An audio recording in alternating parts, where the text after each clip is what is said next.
महात्मा बुद्ध के पास में एक व्यक्ति आया। उसने महात्मा बुद्ध से पूछा कि क्रोध का परिणाम क्या होता है। तो महात्मा बुद्ध ने क्रोध का परिणाम बताया। कहा कि जलता हुआ कोयला किसी नंगे शरीर पर डाल दो और नंगे शरीर को कोयला से जो पीड़ा होती है वही पीड़ा क्रोध करने वाले शरीर के अंदर होती है। उसी व्यक्ति ने पूछा कि ईर्ष्या से क्या नुकसान होता है। ईर्ष्या। महात्मा बुद्ध ने कहा कि जिस तरह किसी व्यक्ति के चेहरे पर एसिड फेंक दिया जाए, एसिड से आदमी धीरे धीरे जल जल के खत्म होता है उसका चेहरा, सुंदरता। तेजाब से जो जलता है बिल्कुल ईर्ष्या का वही परिणाम होता है। ईर्ष्या करने वाला व्यक्ति धीरे धीरे तेजाब की तरह कुरूप हो जाता है, उसका सौंदर्य नष्ट हो जाता है। इसीलिए ना क्रोध हमारे लिए अच्छा है और न ईर्ष्या हमारे लिए अच्छी है। क्यों? आप हो सकता है क्रोध के कारण, ईर्ष्या के कारण किसी का बुरा, आप कपट छल आपकी चालाकी से किसी का बुरा कर सको, पर ये पक्का मान के चलो कि क्रोध ईर्ष्या से किया हुआ कर्म जिस प्राणी के द्वारा किया जाता है उस प्राणी का सर्वदा नाश ही होता है, उसका फिर कोई भविष्य नहीं रह जाता है। आप किसी पर चोट कर सकते हैं छल कपट से, चालाकी और चतुरता से, षड्यंत्र के तहत, पर आपका फिर आप सोच रहे होंगे कि आपका भविष्य बचेगा, तो वो कभी संभव नहीं है। इसीलिए ईर्ष्या नहीं चाहिए, क्रोध नहीं चाहिए। क्यों? प्रेम का संसार है, प्रेम से ये दुनिया चलती है। पति पत्नी का रिश्ता हो, माँ बेटे का रिश्ता हो, किसी भी जानवर के साथ भी रिश्ता हो, तो वो रिश्ता सिर्फ प्रेम का है। बड़े बड़े शेर आदमी के इशारे पर नाच रहे हैं। बंदर इतना खतरनाक षड्यंत्री होता है, चालू होता है, आदमी के इशारे पर नाच रहा है। क्यों? बच्चे, छोटे छोटे बच्चों को लाकर इंसान पाल पाल कर, उनको सिखा सिखा कर, प्रेम में फंसा फंसा कर उनको अपना बना लेता है, उसको पालतू कहते हैं। और इंसान फिर उसके ऊपर शासन कर लेता है। महर्षि पाणिनि कहते हैं अथ अनुशासनम। आदमी के जीवन में अनुशासन से बड़ा उन्नति का मार्ग कोई नहीं है। चाहे वो इंद्रियों पर हो, चाहे वो मन पर हो, चाहे वो अपने शौक शौहरत पर हो, और चाहे वो वाणी पर हो, चाहे वो विचारों पर हो, चाहे वो आपके जीवन के परिवार के संगठन पे हो, कहीं भी अथ अनुशासनम। अनुशासन का जीवन परम दिव्य होता है। एक सामान्य आदमी से उम्र मैच करके देखो, मिलिट्री मैन की, आर्मी की। आपके घर में बेटा हो 30 साल का और 30 साल का एक आर्मी का जवान हो, दोनों को मेंटेनेंस को देखो, बॉडी को देखो, उनके व्यवहार को देखो, संयम को देखो। कारण ये जो घर में बेटा 30 साल का है वो संयम की जिंदगी नहीं जीता और वो अनुशासन की जिंदगी जीता है, किसी के अंडर काम करता है, तो उसका फिजिकल मेंटली वो फिट रहता है। और घर में जो व्यक्ति है वो फिजिकल भी फिट नहीं है और मेंटली भी फिट नहीं है। क्यों?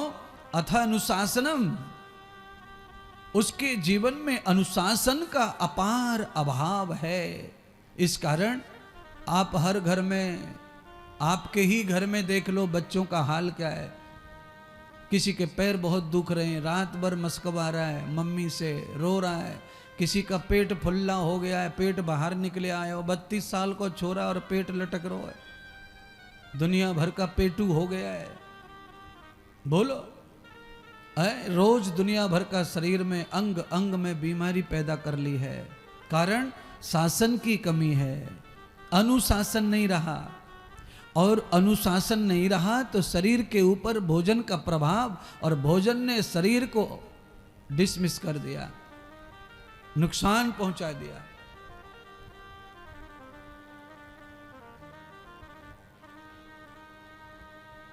तो सफल जीवन के लिए आवश्यक है कि आदमी के जीवन में अनुशासन की महिमा होनी चाहिए। अनुशासन पहला सूत्र है पाणिनि ऋषि का। 4000 सूत्र पाणिनि ऋषि ने संकलन किए हैं अष्टाध्यायी में। उसमें से ये सूत्र है अथ अनुशासनम। जो विद्यार्थी अनुशासन के जीवन को जीता है उसके पास में सरस्वती प्रकट हो जाती है, विद्या प्रकट हो जाती है, विवेक प्रकट हो जाता है, विज्ञान प्रकट हो जाता है। और जिनके जीवन में अनुशासन का अपार अभाव होता है उनके जीवन में अज्ञान अविद्या प्रकट हो जाती है।